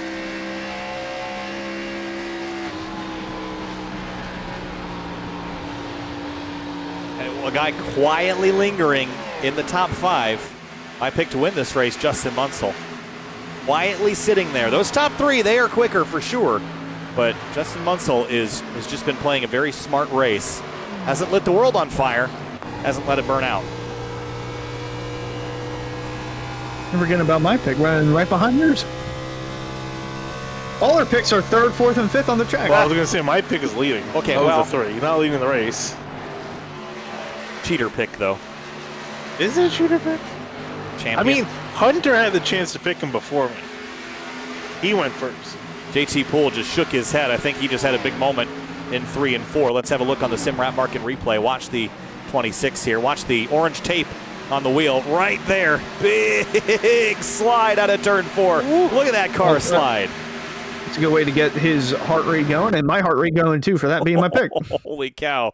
That was a big moment. I saw him shake his head on the video call in the corner of my screen. Had to go see what he was all fired up about. But he's trying the high lane now. Yeah, I mean, it's never good to be sliding like that. It's going to wear your tires even faster. So, especially if you're trying to push them a little bit further, which I imagine you're going to see these guys go maybe a couple more laps. I'd say probably going to see a lot more guys come in the next 5 to 7 laps, because they'll be halfway on their tires from here to from when they started running to the end. So now is pretty good optimal time to come on in. Come in and get another sip of that shake. I assume it's a vanilla shake. It might be a peach milkshake. Never know. But looks like we got a driver coming down pit road. James Scioli. And he's the only of the front runners that came down that time. First to bite. And I think that's going to bring a lot more of them in, especially to cover the undercut by James Scioli now. Now, so you see the steering input that JT's got there, a little bit of correction. Watch 3 and 4. Seems like he's a lot looser down here than he is at the first half of the racetrack. As soon as he turns in here, watch him as soon as he gets back on throttle. Watch the steering wheel. It's going to go back center right here. And it's neutral steer the entire turn 4. That steering wheel is basically dead upright. So he's really working the rear tires. And the more you work them, the more that you're going to lose them over the course of the next 10, 15 laps. But we are running out of laps in this stint. 41 laps the majority of the drivers have gone. And there are now 41 laps to go. So if you're going to split it down the middle, this would be the time to come. Yeah, Cameron Hearn, the next one to bite last lap through right here. Ryan Hartz and a couple more drivers calling out on the radar. They're coming on down. All right, and this is the money stop. So you don't want to speed or, you don't want to speed, don't want to overslide in your pit stall. We've seen a couple guys spin out on pit road. That last one in there just got in. Basically caught us middle 3 wide there. Someone just spun. Someone just spun. Yep. Who was that? I don't know if we could go back and try to locate who that was. Might have been AJ Roderick. Have a look. Not sure if I'm going to be able to see this. No, you caught the tail end of it. There it is. Oh, he hit the wall too, I think. Yeah, he spun, he got loose just entering. Didn't have any help, just got loose entering, spun, hit the wall, engine done. Way to go. I mean, that's a heck of a way to go this late in the race. Just spin on pit lane, boom, it's over. Next group on down, JT Poole, Travis Beckner, Bryce Senezak, Ryan Hartz, all in for their stops. Ooh, Beckner threw his stall a little bit, had a reverse, so might lose a Here comes second Zurashek, or two. and Nichols will stay on track. He's going to do the overcut. The 12 sliding, gets it down to pit lane speed, but just. Really pushing it down on a pit lane, trying to make him as much time as possible. Jake Nichols, the last of the top 3 to stay out. He's going to go long on this. It's an interesting strategy for him, but we know that Nichols, if anyone's good at saving tires, it's the 73. Indeed, but he has yet to, well, he just took over as the race leader, but he's yet to been able to drive up to the leader, Euroshak, but we'll have to see as Here he comes. Weiser moves up because the 73 is coming in. That was a big slide out of 4. But only overcutting by a lap. I'm not usually a fan of that because I think if you need to reap the advantages of the new tire, you have to stay out longer. So I'm not sure I totally see the value in only staying out 1 lap. You're going to lose 2 or 3 seconds, and you're not going to have 2 or 3 seconds worth of advantage to use. So not sure I love that idea, but if anybody can make it work, it'll be Jake Nichols. Here's Scioli, who should cycle back out towards the front. David Weishart has leapfrogged him, but we'll see who's going to be the driver that will come out on top after all this. Right now, Weishart scored 11th, make that 9th as they work their way past some of the traffic in pit lane. Yeah, I was gonna say, I feel like Scully should be able to make some quick work. You can see in the middle of the corner, you can see visually how much the 7's closing in on the 33, just on the difference in tire life. And there's not that big of a difference. There's only about doing some quick math here, about 8 laps difference, and the 33 just gonna pull over and let the 7 on by as they're on 2 completely different strategies. Not even going to contest with that. Just going to let the 7 go and be about his business as they look to still cycle things out. Still a number of drivers to get to pit. Shane Tyrion leading, Mohamed, Massey, and then Lakatos with Alonso. I think someone was just on pit road. So Scioli is going to cycle to be the leading car of those that were up front that hit pit lane. Connor Urashak is all the way back here, an entire straightaway back. However, their difference in stint is fairly significant. Urashak, I believe, has got, how old is he? Laps? 2 laps on his stint compared to Scioli's 7, so that's 5 laps different. And then you look a couple more positions back, and then you find Jake Nichols, who, like you were saying, was going to lose like almost 3 seconds in him going that extra lap, and Nichols is about a turn in behind Urashak, so he's got quite a bit of ground to make up. Yeah, this will be a good test to see if he is truly the car to beat or if it's just a matter of strategy and clean air, because he's had a good long run car, but he hasn't really been behind second, third, fourth, hasn't been in any of that scenario. So Scioli presumed the race leader once things cycle through. Can the 12 closing in on 30 to go, Kyle? Yeah, and I think there might be some up front that are just hoping and praying for a yellow at this stage. I don't know that you can use enough tire in 30 laps. Someone just must have spun out and hit the wall in the backstretch. There's smoke. Yeah, I think I saw an incident involving Jeremy Miller. I'm trying to find where he is. Oh, he's got big time damage. Front bumper missing. Oh, yes, he had contact, got turned around and slammed the inside wall. No yellow, but this just happened about a moment ago off of the pit lane area. Or off of the backstretch, I should say. Slid up around and got turned by Bronson Stafford. Ooh. Yeah, they're right into the 85 car there, Jeffrey Wilson. So Stafford was behind him. He's going to drift up here to miss the 85. Mid-corner, and then Stafford just didn't like that late lane change there and turned him around. And a hard, like very similar to what we saw with Jeff Gordon back in 08, if I'm not mistaken. Yeah, not Miller's night. Didn't qualify great, didn't really have a good showing, and then ultimately gets turned around, dumped on the backstretch, and put in the wall. So Shane Therion's your race leader at the moment. He has led now 7 laps, still needs to pit. So does Nick Massey, Eugenio Alonso, and Jeffrey Wilson. I think at this point, this time by. Okay, well, I was going to say they must need to hit pit lane. We're almost out of fuel at this stage. Yeah, I think they were just hoping a caution would come out. Here comes the number 9. Oh, it's going to be late. Yeah, he had 2 cars that were right on his tail in the middle of 3 and 4, so going to be close there. Massey stays out, takes over the lead. And Eugenio Alonso will be the other driver to stay out there, as well as Jeffrey Wilson in the 85. And check back in with Scioli. Leading Connor Urashak now by 4 seconds. And see if that gap comes down quicker. Urashak last time by ran a 31.078. That was 4/10 better. That would only require about 4 laps, 8 laps to get back to Scioli. We've got 30 to go, so Connor's going to get there. Scioli's best case scenario is that they get a yellow in 5 or 10 laps. Yeah, I'm looking at Jake Nichols. He's kind of fallen off the pace a little bit. He's not been able to quite keep up with Urashak. He's fallen now back to 4 seconds, the gap between the 12 and the 73. Indeed, as he's looking to close in on this with Beckner and the JT Poole behind him.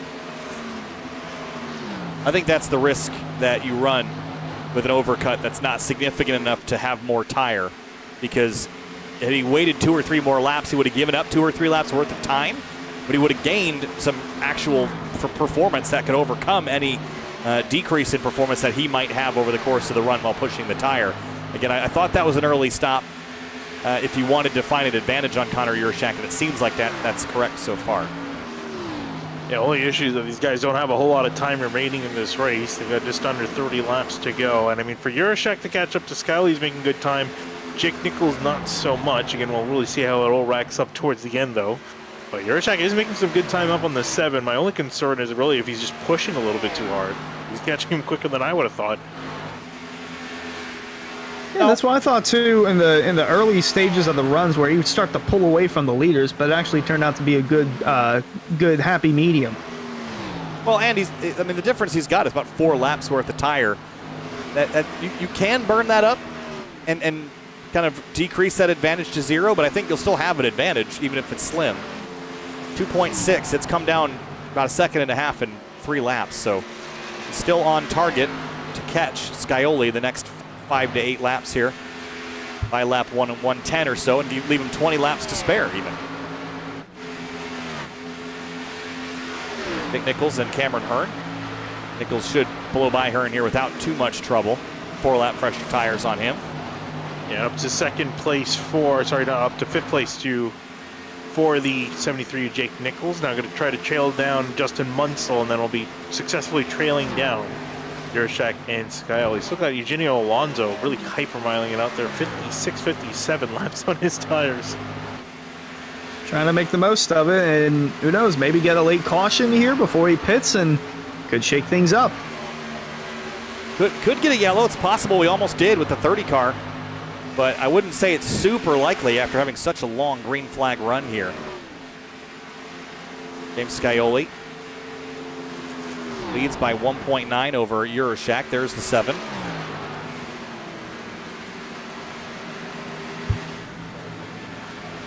Yeah, 86 finally on down. You can see to the right hand. So Scioli finally re-inheriting the lead. And Yurchak, Munsell, Nichols, Hearn your top 5. The 7 still leading by 1.7, but there you see that 12 in the distance starting to close the gap, and I don't think we talked about it too much with the 6 of Munsell, but a solid third place showing for him so far. Trying to keep the 73 and the 4 at bay, because again, running in third and finishing in third, it's a chance to talk with us after the race. Sure is, and he's owed a victory. He's been so close so many times. Remember how he got eliminated from the playoffs last season at Talladega, got run into under yellow by a lap car. That was a catastrophic end to his season, so he's owed one. I don't think tonight's his night, but still running very well in third place at the moment. Even if he finishes 4th or 5th, still a strong evening for points for the number 6 machine. Here's JT Poole in the back of Cameron Hearn. JT, I believe, has slightly fresher tires here. Should be able to drive on by. JT's got 2-lap fresher Goodyears on this car. Yeah, it was actually side by side with the 4 about 2 laps ago, and because they've been battling now, catching up to them is Travis Beckner and Ryan Hartz. They're closing in on this battle for 5th place. There's the sim for JT Poole right behind these two. Trying to force the Hearn machine into a mistake, but nonetheless, still a solid showing from Poole, but obviously wanted to finish 1 spot ahead. So they're going to have a car flying right by them, might even hit the wall. Ooh, that was Nick Massey, and he did slam the wall out of 4. Saw that coming from a mile away. JT smiling there. Knew that the 20 was going to send it. He's going to try to use this opportunity to get to the outside, but slow now. And to the bottom in 1 and 2. Oh no, Hearn has had an issue with lap traffic in the past. Hopefully it doesn't haunt him again, but seems like the lap traffic going to keep everything at bay. And the 86 going to slip in between here. That will hold off that fight for a bit. Got into the way of the 4 here just a touch. JT slides the car. Great battle for P5. It's sliding around quite a bit here, trying to push on because it's essentially the last run to the end of the race, pending a caution. 20 laps to go. Difference in pace to the leaders has slowed down to about 1/10 to 2/10 a lap, but Yurchak still is closing at 6/10 between them as they come out of turn 4, 19 to go this time. He's got a good advantage, but I think now he's starting to approach that cliff. We're really seeing tires really burn off strong in the first 20 laps, and they kind of even out for the rest. And there's like a slow drop off after that. I think Yurchak's starting to face that. And we always say right catching is one thing, passing is another. Well, his tires, you can argue, are, while not spent, they're definitely seen better days. As you look at Jake Nichols trying to close in on Justin Munsell as the lap cars, actually 2 lap cars, I think, are almost interfering here. Yep, for the podium position, you got the 6 of Munsell holding that spot, and then 73, Jake Nichols going to jump down low to the inside. Going to have a run here as they're trying to. Well, they're actually trying. Oh, no, the my 6 gosh, gets no! turned. Caution crash. This changes everything. They were trying to battle within the lap traffic that had fresher tires, moving up through the top 5, and that's the result of trying to race around it. Oh, man, you kidding me? If he didn't have bad luck, he'd have no luck. 86 goes to the outside, 73 goes to the bottom here. The 6 has to leave a lane for the 86. Jake Nichols doesn't see that, just bumps the 6 just the slightest bit, and not really a lot Munsell could have done there. Munsell left space, just kind of got body slammed from the inside and then from the outside. Yeah, and Munsell not happy about the fact that the 86 was passing him on the outside while he was in a battle with the 73. Yeah, I mean, I understand that. I mean, the lap cars have a right to race, but you have to have a little bit of consciousness about where you're putting yourself. That was probably not the right time to be there. And it just establishing overlap this late. Not overlap, not overlap, not overlap. Right there is where he gets the overlap. Right as they're about to turn into the corner. So that's just not ideal. And then the 73 is tracking up, assuming that the 86 isn't going to do that, and then that's what gets the 6 into him. And I don't know that Jake Nichols did a lot wrong there either. I think the 6 stopped turning. Right here, he's going to kind of go straight because he saw the 86 coming. Yeah, and I think that's what really caused it. So the 73, Nichols is just assuming that Munsell's going to go up, and I mean, Munsell was going to go up to the wall until he saw a lap car flying up on him. But yeah, I mean, I don't know, it's kind of weird because like for the lap cars, they could easily have waited for the corner because they have significantly better grip than the guys that pitted earlier. So yeah, mixed. Well, pit stops, I should say, underway here for the leaders. Yeah, unfortunate. I just hate that for Munsell. His record with lap traffic has not been very good. We just mentioned his incident in the playoffs last season at Talladega. Race off pit road, some B, Scioli ahead of Eurotrack. Yeah, I'm sure that the 12 is furious that that caution came out because he was just catching up to Scioli, had the tire advantage, had a couple laps to play with, and now this is track position game, right, Hunter? Because on a restart with maybe 13 laps to go, who knows? We could go yellow the rest of the race. I want track position. I want it bad right now. Well, you know what they say, cautions breed cautions, and that could be a case of what we're seeing. I'm never too afraid to roll the dice here, especially in Sin City, Las Vegas. Before we get back to the restart here, race fans, fall is here, and before you know it, so will winter. Bundle up this season with shop.areairacing.com and shop from our selections of champion hoodies, jackets, and sweatshirts. Easier to shop, quicker to ship, better to wear. That's shop.areairacing.com. Make sure you head to shop.areairacing.com for your merch. And again, you can earn those channel points on twitch.tv/areairacing to get yourself a chance to win yourself some of that merchandise. Ryan Hart's dropping down the order for him. Yeah, no, I see that too. Yeah. That might be it for him, the long one. There's a sliver of a chance he might come back, but usually when they're gone this long, no, I don't think so. That's going to be goodbye, birdie. Yeah, that is unfortunate to say the least.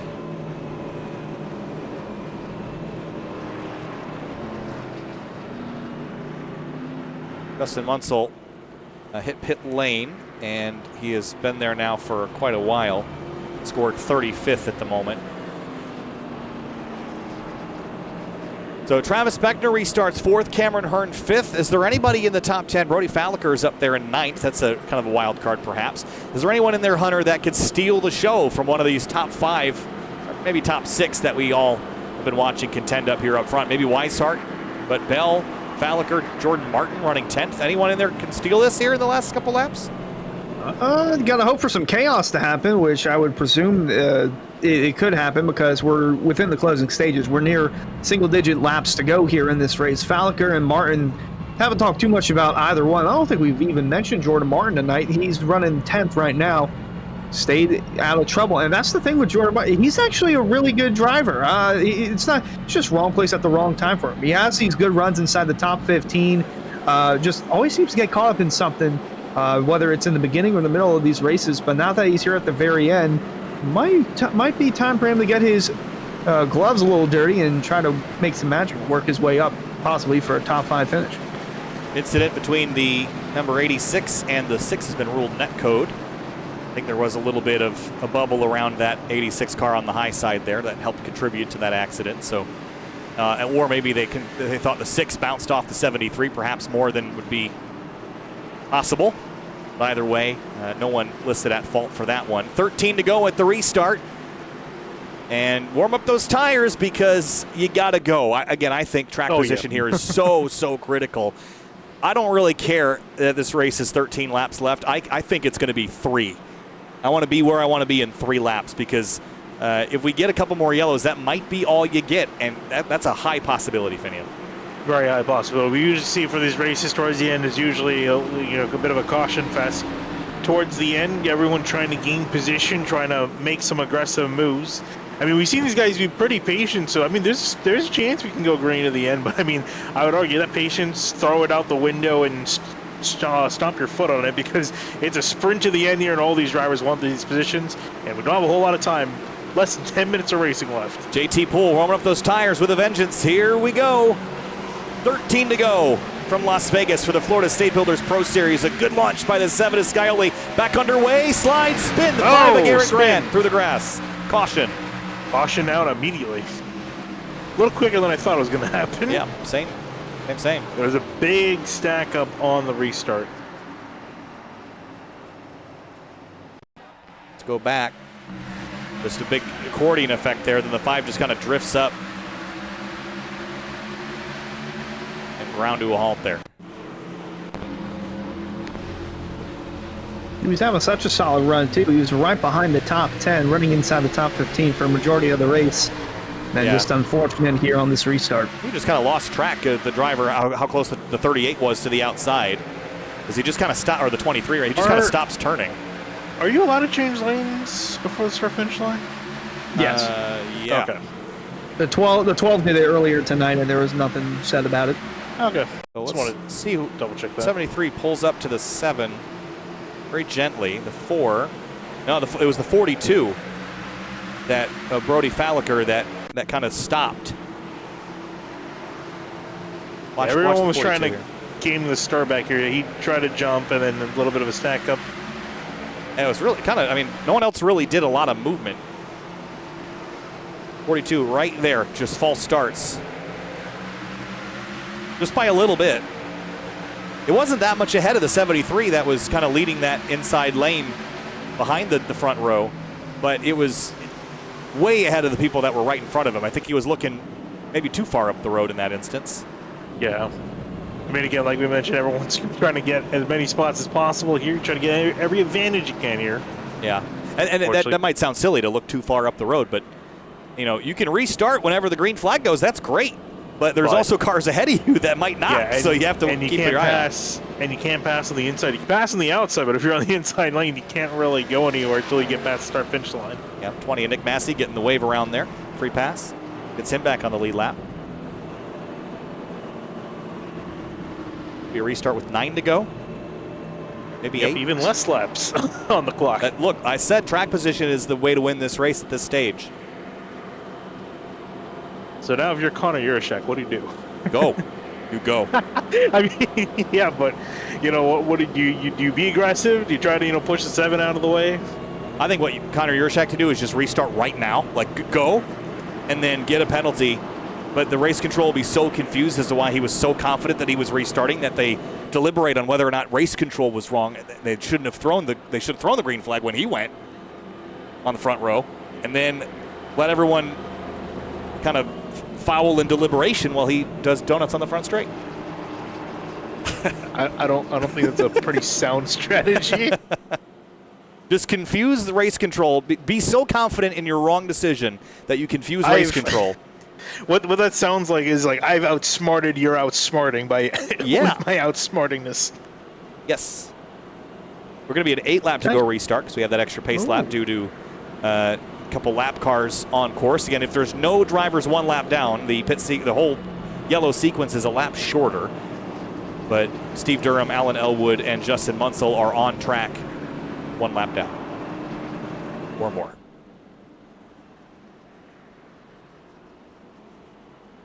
It looks like Garrett Grant's getting the EOL for that incident.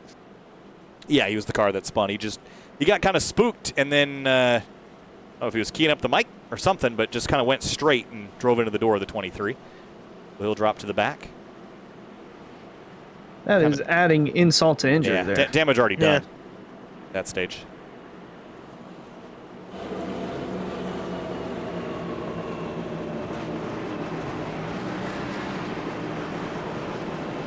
All right. We're going to have one lap to the restart. I know we picked our picks. My pick's not doing so hot. Thanks, Mine's doing great. Thanks, lap traffic. Anybody want to change theirs? Nope.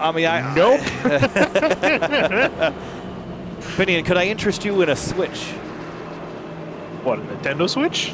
No. I was just about to say that. Can I interest you in swapping our choices?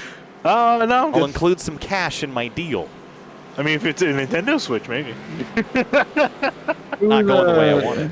Why would you say that, Kyle? Who's your pick? Justin Munsell. Oh. Yeah, I mean, pick someone with better luck. We're at Vegas. I'm going to pick the pace car. Luck is guaranteed. I know that car will lead laps every race, so. That's like betting on BJ McLeod to win a race. That's just free money for the casino. All right. I mean, you can pick another. You can have another pick. Since yours is right now. When's the Las Vegas GP? It is next week. Next week. Right. Or actually, I'm not sure it's next week. It's the next race, either next week or 2 weeks from now. Right on the heels of the SEMA Fest. That's why I was asking. Busy time right now in Las Vegas, Nevada, with SEMA happening for all you car-centric people. Grid Life and myself will be at the Performance Racing Industry Trade Show in December. It is November 19th. Okay, so a couple weeks from now. That's late. Yeah, I mean, the season ends in December, I think, or close to. A long way. 8 laps to go here from Las Vegas for the Florida State Builders Pro Series. James Scioli is the control car. Let's try to get through this restart without any cookie crumbles falling to the floor. Have a sweet finish here in Las Vegas. 8 laps to go.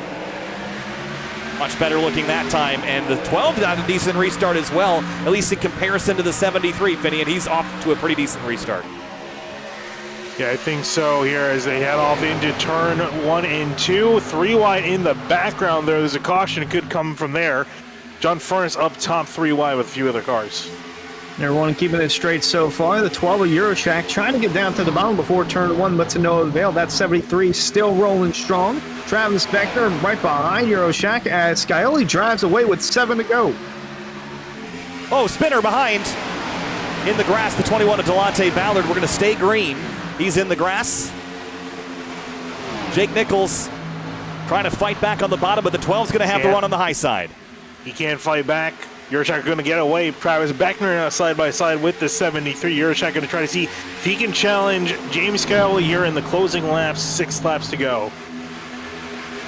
Scioli still holding strong that lead in third place. It's still heating up between Beckner and Jake Nichols. Euroshack closing in on the bumper with 6 to go. Yeah, that 12's looking mighty quick right now as we watch this battle for third still rage on.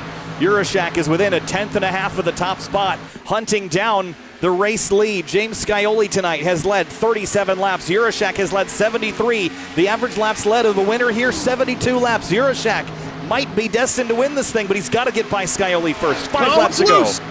Oh, he's wrecking loose off the corner. Here comes Travis Beckner with a big run off of turn 4. Yeah, there's no point in saving the tires. Might as well get what you can out of them, and he got all he could out of them. See if he has anything left to chase down the 7. Teammate Beckner, though, closing in, might want to have a shot at the win for himself. Here's top 27, a bit of a bump draft down the back straightaway. That's a big gap, 0.3 of a second. A lot more to make up than the 10.5 he had a moment ago. Scioli is in clean air. A little bit of lap traffic up the road. Who is that? That car's destroyed. Brandon Bowie. Wow. Oh, I thought you were talking about the car that nearly hit the wall. No, that's the 21 of Delonte Ballard, who had the whole rear end knocked out off of that car a couple laps ago. Oh, it's going to get tight here on corner exit. Not a great place for Euroshack to catch. JT Poole all over Beckner into 3. Oh, Euroshack leaving tire marks on the track, loose off of turn 4 again. Doing the best he can to fight. Running out of laps. running out of laps indeed, and running out of track position because there's still a big old gap between first and second place. Crash, right there. turn one. 2 cars in the wall. Petchin and Mason Kane.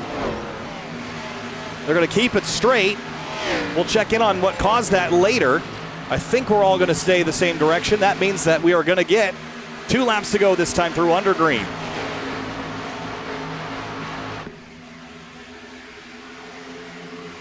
Two laps to go here. Jurasek trying to do everything he can to catch back up, but nothing's just clicking. At this point, I guess he needs a caution, really. Big run through the center of the corner, though. Made up about a 1/10 of a second through 1 and 2. That was a good lap. Might be a little too late there, as Jurasek again has one more lap essentially to close up to the 7 and complete the pass. He's rolling through turn 4. We're going to see the white flag, no yellow. One more lap to go as Hearn bounces off the wall. One more time around Las Vegas Motor Speedway. Connor Jurasek has led a bunch of laps tonight. Look at JT Poole to the bottom of Beckner for 3rd place on the final lap. That's going to go all the way back to the stripe, I'm sure. 2.5 of a second for Scioli over Jurasek. Battle for 3rd into turn 3. Here comes Poole. Big lunge into turn 3. I don't think he's going to get to complete it. James Scioli fights back on a late restart. He's going to steal the win here in Las Vegas. The 73 bounces off the wall. James Scioli wins at Las Vegas. Solid run for him there to defeat arguably the dominating force of this race, the number 12 of Connor Jurasek. Very good win for the 7 of Scioli. Jurasek led the most laps, but to no avail. 2nd place. But Low Dollar Racing might be the big winner out of all this with the team points, because they all add up at the end of the season. And there's one of their cars involved in a late race incident. Yeah, Petchin and Kane. Petchin was loose down the straightaway. Yeah, he had contact here entering the trial, or in the middle of the trial. Well, had contact with with Mason Kane. See him bobbling back and forth, and then made contact with the 31. Yeah, big hit there for both those cars. They come home in 30th for Petchin and Kane 35th. James Scioli, though, celebrates on the front straightaway and picks up where he left off last season. Yeah, I was going to say, this is not really too surprising, I guess. And they might pick one. They picked them for a reason. Someone manages to finish it out. Have a look at our race results. James Scioli wins the race, of course. But Connor Jurasek, 2nd place. Have to give him the acknowledgement of running a very, very solid race. Travis Beckner, 3rd. Good points night for him and JT Poole and Jake Nichols. Then Weishart, Hearn, Bell, Bowie, and Martin, the rest of the top 10. Good result there for the 38. I mean, really everyone in that top 10 ran really solid all race long, especially the top 5-6 drivers there. Looking on back into the next row, Brody Falliker, John Furness, Stafford, Anasoga, Terrian climbed back all the way to 15th after a poor starting position for him. Robertson, Muhammad, Montgomery, Greg Mitchell, and Nico Garcia back in 20th. We head back outside the top 20, where Richard Thomas finishes 22nd, the Daytona winner from a week ago. Lakatos, 23rd. Danny Ware in the podium finish last week, 24th actually this week. And then Garrick ran 27th, was running close to the top 10, but a late spin on the restart cost him a good finish. And here's those that did not have the night that they were hoping for down the order here as we look at the last page. A.J. Roderick, Brad Slaughter Jr., James Bowles, the last of the runners, and of course the 5 DNQs, Abbey, Bourne, Bell, Wineland, and Swan. Let's talk to our 3rd place finisher. That was Travis Beckner in the number 27. Fought a fight tonight up in the top 5. You were there persistently all night long. Some late yellows that kind of mixed things up a bit, Travis, but just shy of a win. A nice solid top 5 for you in the 27. Yeah, I'm really happy with the team result tonight with Low Dollar Race, and we've been trying our best. We did a little bit of testing last night. We didn't know how this was going to be, and yeah, I was quick in the short run. I was okay in the middle, but I wasn't too good on the long run. But after that caution right there, that kind of screwed Jurasek over. I was hoping we could get our first team win ever tonight, but wasn't quite able to do it yet. But I think we'll definitely get it at some point this season. Congrats to James. Happy for Connor.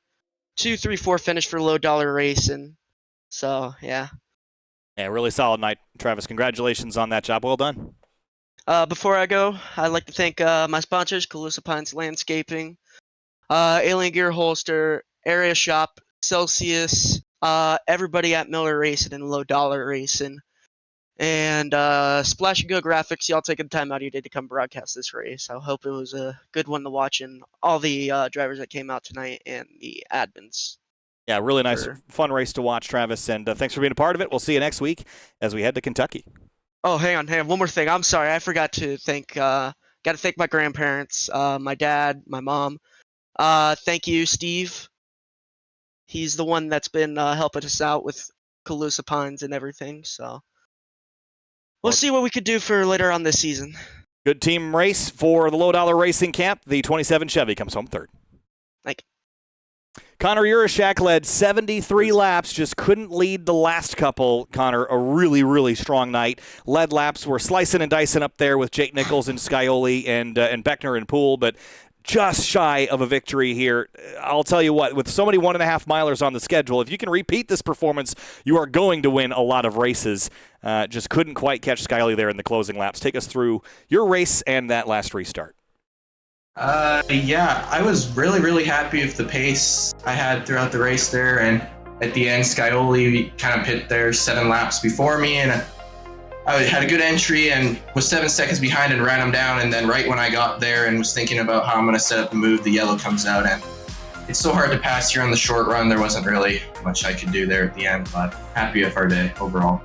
On Monday and Tuesday in the Cup and Truck Series races, it seemed like bottom feeding was the place to find speed here at Las Vegas. We know that outside lane should come into effect. Tonight, it was hot out there, a lot of tire wear. How useful was that outside lane, and was there one that was completely dominant, or did it kind of depend on your driving style and the amount of laps your tires had? Yeah, it did. I tried to stay as committed to the bottom as possible, so you could make good pace on the bottom and save a little tire, and then if someone got a run onto you, you could just roll the outside there. But I never really ventured off the bottom in 3 and 4, but 1 and 2, the middle was definitely had some pace, especially on the short run. Well, Connor, congratulations. Second place. That's a great way to kick off the season in race 2 here. So good luck to you next week at Kentucky. We'll see you there. Yeah, thanks a lot, guys. Have a good one. Thank you. And James Scioli, well, we've spent a lot of time talking to you in the past in this series, reigning champion, and won a lot of races by a lot of distances, but tonight you had to work for it. Only led 35 laps or so over Connor Urashak and Beckner and Poole. It was a tough race out there tonight. Take us through a little bit of everything this evening. Pit strategies, yellows, late race restarts.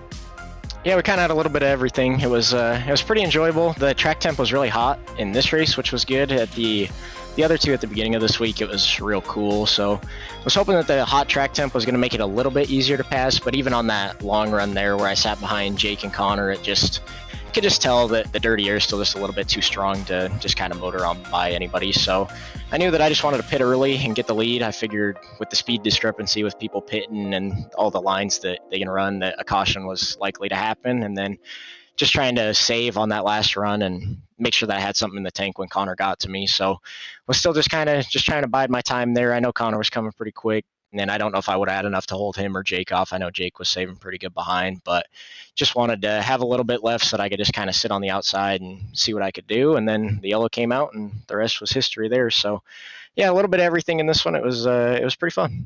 And there's a lot of 1.5 milers on this schedule. I know Atlanta doesn't super count for that anymore, but it seems like your driving style really fits with these intermediate tracks, and with so many of them on the calendar, do you think that's going to help you on a mission to repeat your championship from last season? Yeah, for sure. I think especially if the weather's like it is here at a lot of the other tracks, Vegas on the sim still has quite a bit of grip compared to like how it is in real life with how worn out it is. So maybe some of the other tracks, you get this hotter track temp and the tire wear really starts to come into play, and you'll really be able to see a lot of mixing it up and battles for the lead and passing. So I do think that definitely plays into our hand, and a lot more day races I noticed on the schedule, only a couple night ones. So really happy to see that. Yeah, a lot of day races on the horizon, and happy days for James Scioli. 7 in Rick's Hot Sauce, the Toyota Supra this season. Congratulations, first win of the season. I'm sure there'll be more. Yep, thanks, guys. Want to give a huge shout out to Rick's Hot Sauce. Unfortunately, we're in the Toyota this year, but warming up to it, getting used to it. Unfortunately, he says. I miss the Chevy. I always will. But Coach Skyoli, still $7 off at Rick's Hot Sauce. I know you guys heard that a lot last year. It's staying, so get used to it. And then big thanks to Daniel's Candles, Matt Tools, Butt Kicker, and Chris Sports Cards for being on the car. And big thanks to you guys for once again being the broadcasters for us. Always look forward to rewatching these and seeing how you guys do. And then also a huge shout out to all the admins for everything that they do. And we'll try and get another one next week. Thanks, James. We'll see you next week. Thanks, guys. And wrapping things up here from Las Vegas. Man, what a night. A lot of fun driving this evening. You really had to manhandle these cars, Finian. And when we talk about oval racing, this is kind of what we all hope for, is green flag runs, couple of yellows here and there to spice things up. But what we had tonight was that and drivers really having to drive the race car, slide it around, search for grip. That's not something that we're treated to all the time anymore, and so it feels special when we get a night like this. Yeah, absolutely. These guys put on a great show. Nice, clean racing. Wasn't really a caution fest, which I'm glad to see. You saw these guys got to, get out there, manage tires, long run, short run, come in for green flag pit stops, and manage the run. And of course, you saw a lot of similar faces up near the top. And I'm hoping for the rest of the season, it's like that, where we see a bunch of drivers up there fighting for the win, and it's not just Skyoli running away with things like we've seen him do in the past. Yeah, if that was a taste of what is expected to come from these mile and a halves, I think we're in for a pretty good show all season long here for the Pro Series. And, maybe Connor Eurostack could do it next week at Kentucky when we go there. I haven't been to Kentucky in a while in real life racing, but looking forward to seeing how it is in the sim. Yeah, it's been a long time since we've been there in Sim TV, actually. Probably the last race we had was likely an IndyCar race with the Indy Elite Series. So it's been a little while, and that should be a lot of fun, Finian. Yeah, absolutely. Looking forward to seeing them back there, that return. It's been quite a while, so can't wait to see how they perform there. Kentucky Speedway next week. Thanks so much for watching here on Sim TV. The next broadcast will be the Area Cup Series from that venue next Monday, then Tuesday night. We'll go truck racing, followed by Kentucky on Thursday for the Area Florida State Builders Pro Series. Thanks so much, Kyle Heyer, Finney DeCuna, and Hunter Sleppy alongside you, and we'll see you next week.